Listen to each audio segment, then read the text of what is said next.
ہم میں سے اکثر لوگوں کا یہ سوال ہوتا ہے کہ پڑھائی کرنے کے بعد ہمیں شفا کیوں نہیں ملتی؟ میں نے تو ہر طرح کا وظیفہ کر لیا ہے، میں نے تو ہر طرح کا عمل کر لیا ہے، قاری صاحب جو آپ بتاتے ہیں کرتے ہیں، اس میں پھر ہمیں شفا کیوں نہیں ملتی؟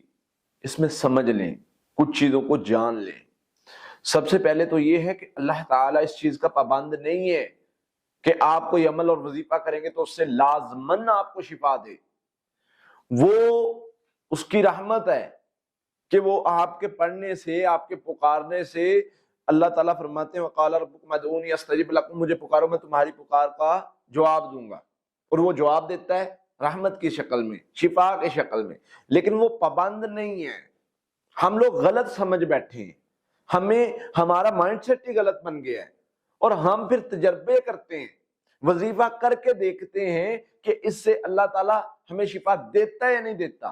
یہ ہماری غلط فہمی ہو گئی، جس کی وجہ سے ہم اپنے ٹارگٹ تک نہیں پہنچ سکے۔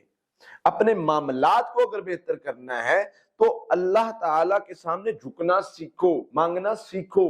اور پھر اسی طرح سے ہم پڑھائی کرتے ہیں، پڑھائی کے بعد جو ہے وہ ہم کہتے ہیں جی ہمارا علاج کیوں نہیں ہو رہا؟ اس میں ہماری غلطی ہوتی ہے، ہمارا فوکس نہیں ہوتا، ہماری توجہ نہیں ہوتی، ہماری محبت نہیں ہوتی، اور ہماری تاکید نہیں ہوتی، کیونکہ حدیث نے تو کہا احب الاعمال الی اللہ ادومها ان قل، اللہ کو محبوب عمل وہ ہے جو تاکید کے ساتھ کیا جائے، باقاعدگی کے ساتھ کیا جائے۔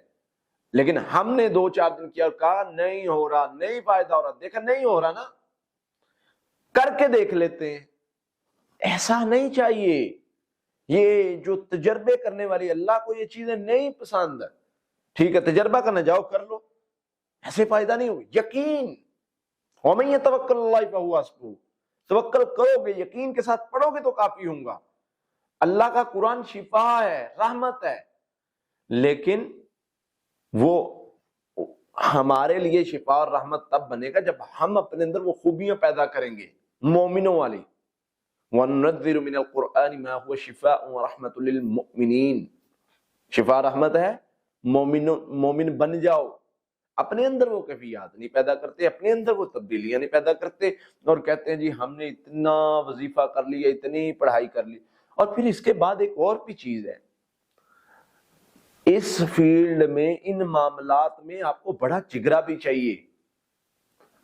اللہ کے نبی، اللہ کے پیغمبر جو گزرے ہیں، ان پہ نہیں آزمائشیں آئیں؟ وَأَيُّوبَ إِذْ نَادَىٰ رَبَّهُ إِنِّي مَسَّنِي الشَّيْطَانُ بِنُصْبٍ وَعَذَابٍ، حضرت ایوب نے کہا اللہ مجھے شیطان نے چھو کے مس کر کے بیماری لگا دی ہے۔ کتنے سال بیماری چلی؟ وہ کتنے سال بیماری چلی؟ 18 سال لکھا گیا ہے،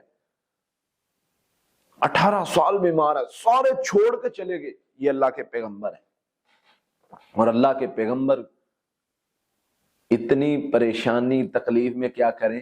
انی مسنی الضر وانت ارحم الراحمین، اللہ کی تعریف بیان کیے جا رہے۔ یہ طریقہ ہونا چاہیے۔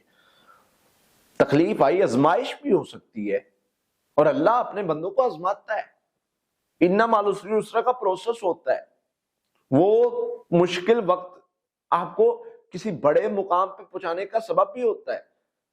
تو ہم اللہ تعالیٰ فرماتے ہیں نا قرآن میں، انسان تو جلد باز ہے، اس کو تو چاہیے جلدی جلدی، ادھر میں بٹن دباؤں ادھر کام ہو جائے، ادھر میں پڑھوں ادھر کام ہو جائے۔ ایسے نہیں ہوتا، آپ کو صبر کے ساتھ، توکل کے ساتھ، محبت کے ساتھ، پختگی کے ساتھ لگے رہنا ہوتا ہے، اور پھر وہ آزمائش کا وقت اللہ تعالیٰ ختم کرتے ہیں، پھر خیر کے دروازے کھولتے ہیں، پھر آپ کے لیے رحمتیں آتی ہیں، برکتیں آتی ہیں، مدد آتی ہے۔